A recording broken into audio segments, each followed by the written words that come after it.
శ్రీ గురుభ్యో నమః. ఓం శ్రీ మహాగణాధిపతయే నమః. ఓం శ్రీ సరస్వత్యై నమః. అందరికీ నమస్కారం. ఈరోజు మాఘ పురాణం 30వ అధ్యాయం అనగా చివరి అధ్యాయం పారాయణం.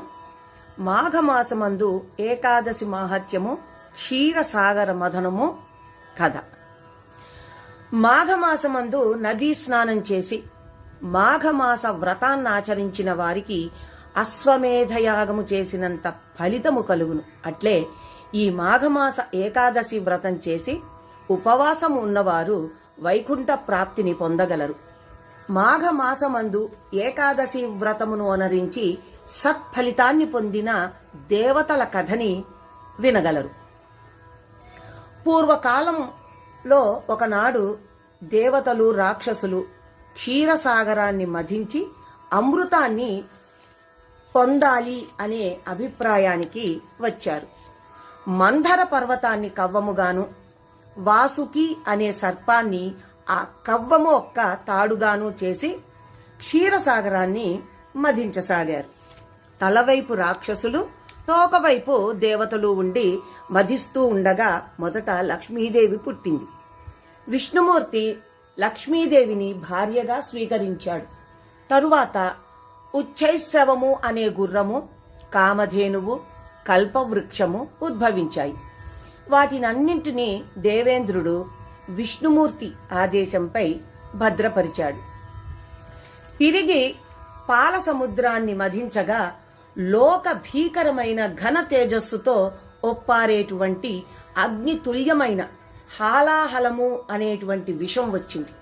అలా హాలాహల విషజ్వాలలకి సమస్త లోకాలు నాశనమవసాగాయి. దేవతలు, రాక్షసులు భయపడి పారిపోసాగారు. అందరూ సర్వేశ్వరుని శరణుజొచ్చారు. మహాప్రభు శంకర శరణు శరణు, హాలాహలం మమ్మలనందర్నీ హరింపజేయబోతోంది. నీవే మాకిక శరణ్యము. ఈ ఉపద్రవమును ఉపశమింపచేయువాడవు నీవే. కావున మమ్ము రక్షింపుము సర్వేశ్వర అని ప్రాధేయపడ్డారు. భోళాశంకరుడగు సాంబశివుడు వారిని కరుణించి వెంటనే ఆ కాలకూట విషాన్ని తన కంఠంలో బంధించాడు. కాలకూట విషమును పానము చేసినందువలననే శివుని కంఠము నీలంగా మారింది. అందుకే నాటి నుండి శివునికి నీలకంఠుడు అనే పేరు వచ్చింది. తిరిగి దేవదానవులు అమృతం కోసం పాల సముద్రాన్ని మధించగా అమృతం పుట్టింది. ఆ అమృతం కొరకు దేవదానవులు తగువులాడకొనసాగారు. అంతటా శ్రీ మహావిష్ణువు మాయామోహిని అవతారం ఎత్తి వారి తగువును పరిష్కరింపదలచాడు. మాయామోహిని అందచందాలలో మేటి. ఆమె అందమునకు సరితూగ స్త్రీలెవ్వరూ లేరు. జగన్మోహిని అయిన ఆమె అతిలోక సౌందర్యవతి. తన మాయామోహన రూపంతో అందర్నీ ఆకర్షించగల అద్భుత సౌందర్య రాశి. ఆమె వారిరువురి మధ్యకు వచ్చి, అమృతాన్ని నేను మీకిద్దరికీ సమంగా పంచుతాను. ఎందుకీ తెగని తగువులాట? మీరందరూ ఒక వరుస క్రమంలో నిలబడితే అందరికీ అమృతాన్ని పంచుతాను. మీకిష్టమేనా అంది.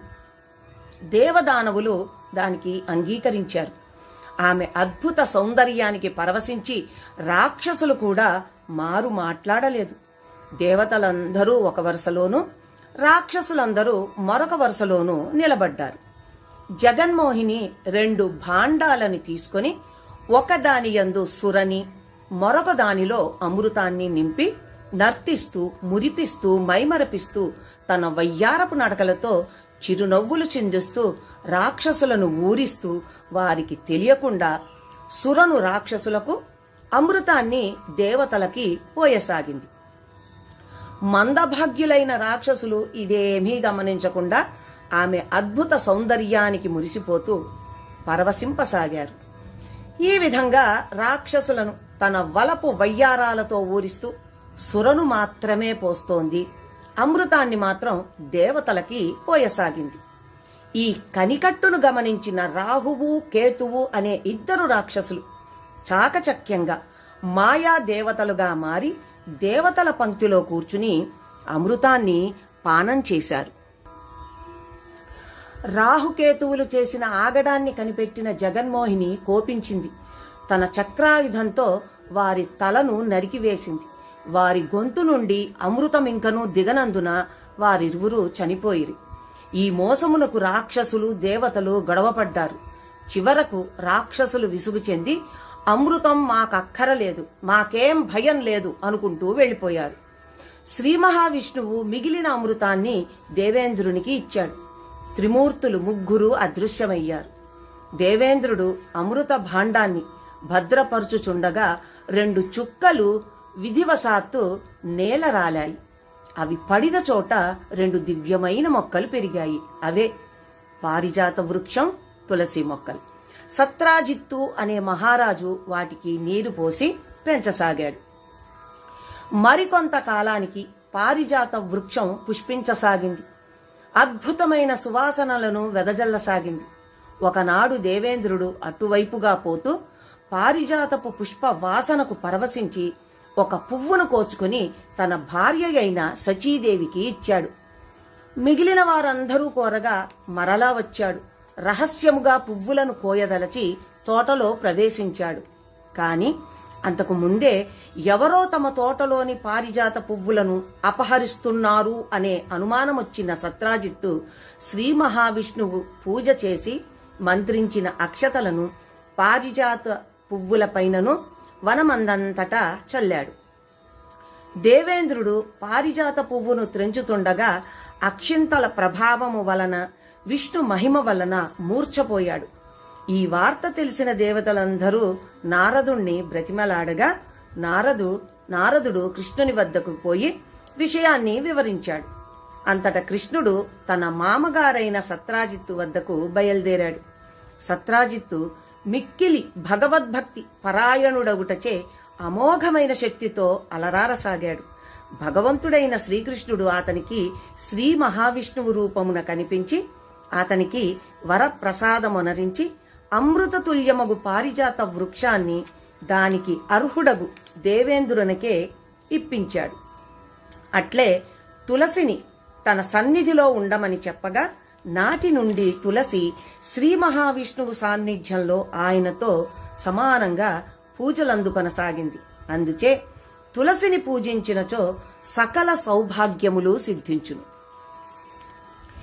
సూత మహర్షి సౌనకాది మునులతో, మహర్షులారా, వశిష్ఠుల వారు దిలీపునకు తెలియజేసిన మాఘమాస మాహత్యము, మాఘ స్నాన మహిమను మీకు వివరించి తిని, మీరు తలపెట్టిన పుష్కర యజ్ఞము కూడా పూర్తి కావచ్చింది. కావున సర్వులు మాఘమాస వ్రతమును, నదీ స్నానములను నియమ నిష్టలతో చేసి ఆ శ్రీహరి కృపకు పాత్రులు అవ్వండి. మాఘమాసంలో సూర్యుడు మకర రాశి యందుండగా సూర్యోదయం అయిన తరువాత నదిలో స్నానం చేయాలి. ఆదిత్యుని పూజించి విశ్వాలయానికి దర్శించి శ్రీమన్నారాయణునికి పూజలు చేయాలి. మాఘమాసము 30 రోజులు క్రమం తప్పక మిక్కిలి భక్తి శ్రద్ధలతోనూ ఏకాగ్రతతోనూ చిత్తశుద్ధితోనూ శ్రీ మహావిష్ణువుని మనసారా పూజించినచో సకలైశ్వర్య ప్రాప్తియు, పుత్ర పౌత్రాభివృద్ధియు, వైకుంఠ ప్రాప్తియు పొందగలరు. ఇంతటితో మాఘపురాణం 30వ అధ్యాయం అనగా చివరి రోజు పారాయణం కూడా ముగిసింది. అందరికీ ఆ శ్రీ మహావిష్ణువు యొక్క అనుగ్రహం అందరి మీద ఉండాలి అని మనసారా కోరుకుంటూ, సర్వే జనా సుఖినో భవంతు, సమస్త సన్మంగళాని భవంతు, లోకా సమస్తా సుఖినో భవంతు. ఓం శాంతి శాంతి శాంతి.